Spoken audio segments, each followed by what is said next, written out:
All right, everyone, get ready because today we're tackling a big topic. Oh, yeah. The sometimes wild world of personality Oh, disorders. it's a good one. We're going deep into Chapter 17 of the Personality Puzzle. Okay.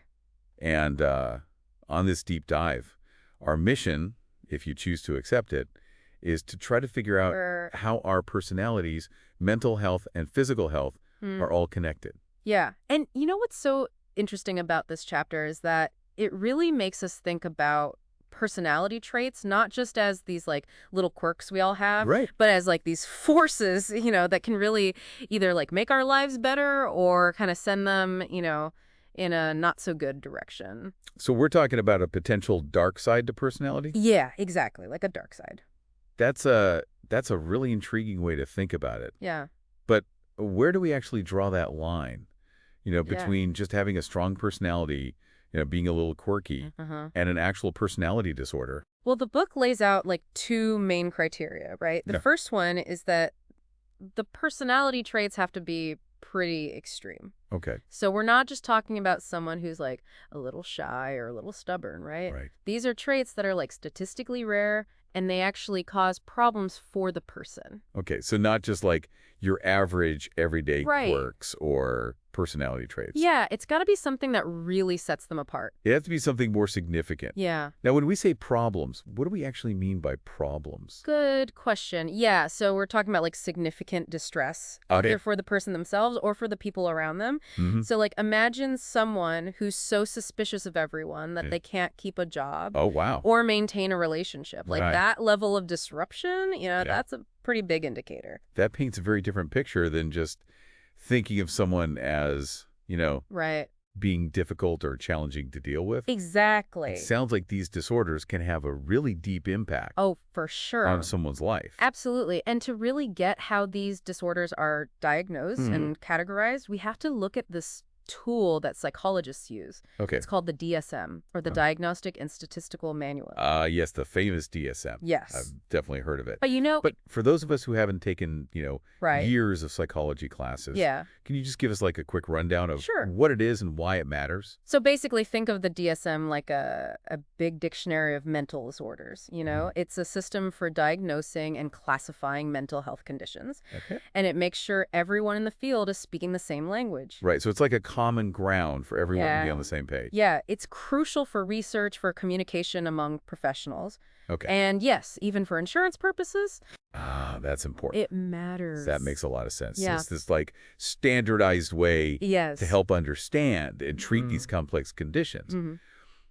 But I've also heard that the DSM has been, Oh, a yeah. little controversial It over has. the years. Yes, it's gone through a lot of revisions. And Okay. with each one, there's always those debates and disagreements. like Right. the best way to, Mhm. categorize these things. To define these disorders. Right, Yeah. exactly. And the current version of Okay. DSM-5, it actually reflects like a pretty big shift. Okay, now you've got my attention. Yeah. Tell me more about this shift. Okay, so the old system, which is still in the book, Mm-hmm. it grouped 10 specific personality disorders into 3 clusters. Okay.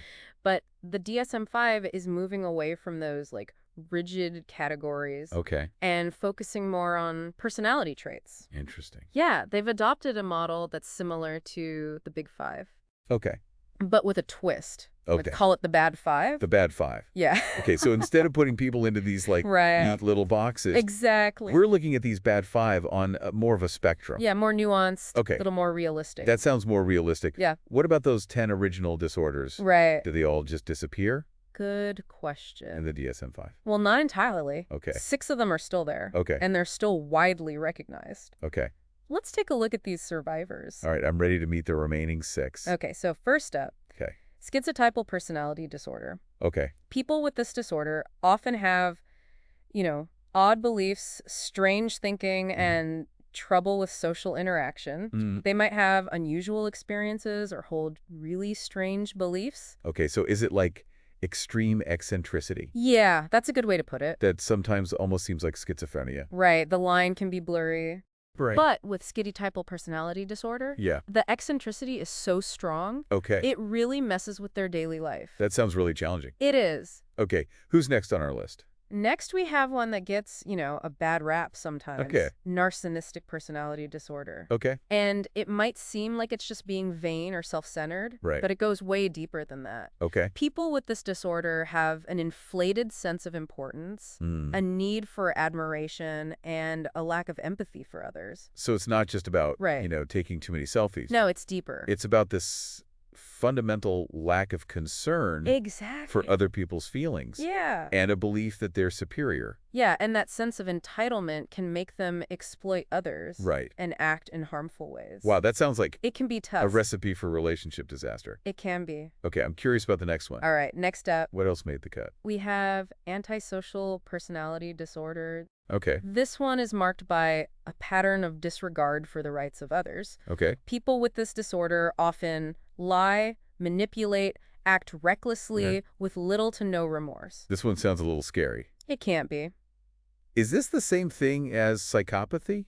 That's a good question. A lot of You know- people kind of use them interchangeably. Yeah, I always hear those two together. Yeah, but it's important to distinguish them. Okay. They overlap, but they're not the same. Okay. Antisocial personality disorder is a clinical diagnosis based on what we see. Okay. Psychopathy is more of a broader personality type that includes a lack of empathy, superficial charm, Mm-hmm. and just not caring about others. Okay, so someone could have antisocial personality disorder, Yes, but not be a psychopath. exactly. But most psychopaths would probably Yeah, that's a good way to think about it. meet the criteria for this disorder. And the book actually uses Ted Bundy as an example. Oh, wow. He displayed both antisocial personality disorder Okay. and psychopathy. Right? His crimes were not only awful, but also meticulously planned, Mhm. which shows that chilling lack of empathy. That's a sobering example for sure. It is. Okay, let's move on. move on to the next one. Okay, so next we have a disorder that's often Yeah. intense emotional instability, Okay. borderline personality disorder. Okay. So imagine a roller coaster of emotions, Okay. a deep fear of being abandoned, and a shaky sense of self. Yeah. Relationships are often tumultuous, Right? and there's a tendency to act impulsively, even self-harm. This one sounds just heartbreaking. It is. Must be so painful. It is a very difficult disorder Yeah. to live with, both for the person and their loved ones. Yeah. And the book talks about this thing called splitting, Okay. which is common in borderline personality disorder. Okay. This is where they see people as either all good or Okay. all bad. So it's like their perception of people swings Yes. from one extreme? Yeah, it makes relationships really tough. Yeah. It makes it almost impossible to build any kind of trust or intimacy in a relationship. Yeah. Okay, I'm ready for the next one. All right, let's talk about avoidant personality disorder. Okay. This one is all about extreme shyness, Okay. social anxiety, Mm-hmm. and a fear of rejection or criticism. Okay. People with this disorder often isolate themselves Right. to avoid any situation where they might feel judged. So it's not just being an introvert. Right, it's much more severe. It's more of that pervasive fear. Yeah, imagine being so afraid of judgment that Yeah. you avoid work, school, social events. Right. It's like living in constant fear of being seen. That sounds incredibly isolating. It is. Okay, we're on our last one. Yes, last but not least, Our final survivor. we have obsessive compulsive personality disorder, Okay. or OCPD. OCPD. This one is often mixed up with obsessive compulsive disorder, OCD. Hold on. Before we go any further, can you clarify that difference? Yeah. Because I think a lot of people get those too. They do. It's a common misconception. Yeah, Mitch up. People with OCD experience intrusive thoughts and compulsions like Right. repetitive hand washing or checking that they know are irrational but feel compelled to do. Okay. OCPD, on the other hand, is a personality style Okay. that's all about orderliness, perfectionism, and control. Ah, I see the distinction. Yeah. So with OCPD, it's more about this rigidity and need for control. Right. It affects their whole personality. It affects their entire personality. Yeah. Whereas OCD is more about those specific Exactly. intrusive thoughts Yeah, good summary. and compulsions. And the book connects OCPD Okay. to Freud's idea of the anal character. Interesting. Remember that someone who's either really neat Right. or really messy, hoarding things? Right, right. He thought this came from potty training, where kids learn to control, their bodily functions. That is a fascinating connection. It is. Okay, so we've now met all 6 of these survivors Yeah. of this DSM-5 shakeup. Mm-hmm. Now, I'm really curious about these bad 5 traits like you were Right. talking about earlier. Let's get into it. Can you break those down for us? Okay, so the bad 5 are basically the big 5 but flipped. Okay. So instead of openness to experience, we have psychoticism, Okay. which is like unusual beliefs, Yeah. eccentricity, and being detached from reality. Okay. Instead of conscientiousness, we have disinhibition, Right. which is being impulsive, reckless, and not following rules. Okay. Instead of extroversion, we have detachment, social withdrawal, emotional coldness, and a lack of interest in others. Okay. Instead of agreeableness, we have antagonism, which is Okay. being manipulative, deceitful, and hostile. Okay. And lastly, instead of emotional stability, Right. we have negative affectivity, Okay. which includes anxiety, depression, and just emotional volatility. So it's like the big five, but we're seeing the dark side. Exactly, like Yeah. the flip side. That's each trait. Yeah, and it shows that it's all a spectrum, right? Right. No one's purely good or bad Exactly. when it comes to personality. And we all have shades of these traits. Yeah, we all have those different sides to us. And that's a really important point. It's not about, labeling people Right. as good or bad, Right. but recognizing Yes. that these traits Yeah. exist on a continuum. They do. At one end, it's healthy. Yeah. At the other end, it's not. Yeah, at the up end, we have those extreme versions. Yeah. And that's where the problems start. That can lead to problems. Exactly. Something I've always wondered about is whether these personality traits can actually affect our physical health. Oh, that's a great question. Right. Like, is there a connection between our minds and bodies when it comes to personality? That's something I've always been curious about, too. Yeah, and researchers have been looking into this for decades. Yeah. The link between personality and physical health, Mm-hmm. it's complex and fascinating. Yeah. And that's what we're going to do into next. Okay. I'm ready to dive into that rabbit hole. Let's do it. Let's see what the research has to say Okay. about how our personalities can either help or hurt our physical well-being. It's interesting stuff. So you're curious about how personality can affect our physical health. Yeah, I've always wondered about that. Well, for a long time, there was this idea of the type A personality. Okay. The person who's always on the go, Right. Always in a hurry, stressed, on edge. multitasking, getting impatient if the line's too long. Exactly. That's the one. Yeah. And everyone thought this type was headed for heart disease. Right. That was like the classic thinking. It was, but it turns out that Yeah. might be a bit of an oversimplification. Really? Yeah. So all those years of telling people to slow down, It's not relax, that simple. we're kind of misguided. Well, ambition and hard work, Mm-hmm. they're not bad in themselves. Okay. It's more about how those things are expressed. Okay. It's actually chronic hostility. Okay. That simmering anger and cynicism. Right. That's the real problem for your heart. So it's not the striving that's harmful. Right. It's that negativity that can come with it. It's like holding on to bitterness Yeah. is literally toxic. Wow. That's a powerful way to put it. And it makes sense when you think about stress, Mm-hmm.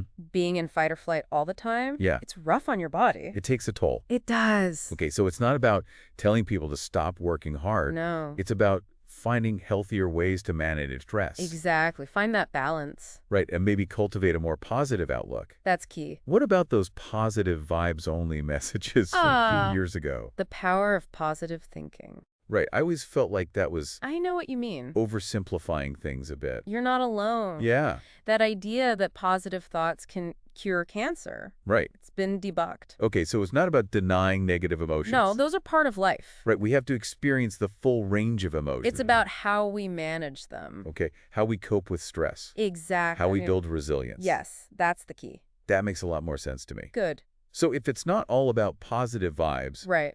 what does the research say are the best personality traits? Okay, well, one trait stands out. Okay. Conscientiousness. Uh-huh. It's a health superstar. I knew those organized people were onto something. They are. They really are. So what is it about conscientiousness?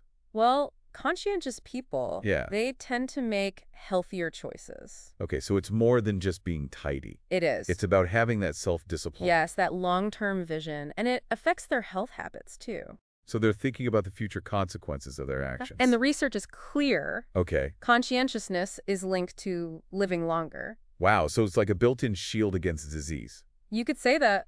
Okay, that's impressive. It is. This brings up a big question. Okay, what's that? Can we change our personalities to improve our health? That is the million-dollar question. Right, because if we know certain traits are better, Mm-hmm. can we just shift our personalities? Well, completely overhauling your personality is tough, but research suggests that traits can be modified. So there's hope. There it those of us who is. want to cultivate healthier traits. It might not be easy, but it's possible. Okay. An impractical approach, though, and one of the book highlights, Yeah. is to focus on changing specific behaviors. So instead of trying to become a different person, Right. we can focus on the actions we know are healthy. Exactly. Like if you want to avoid heart disease, Right. quitting smoking, Yeah. eating well, Those are more achievable much more achievable. than a total personality makeover. It's about taking those small steps. Right. And it empowers people to take control It does. regardless of their personality. I like that. Yeah. And this leads us to a really interesting question. Okay. What exactly is a healthy personality?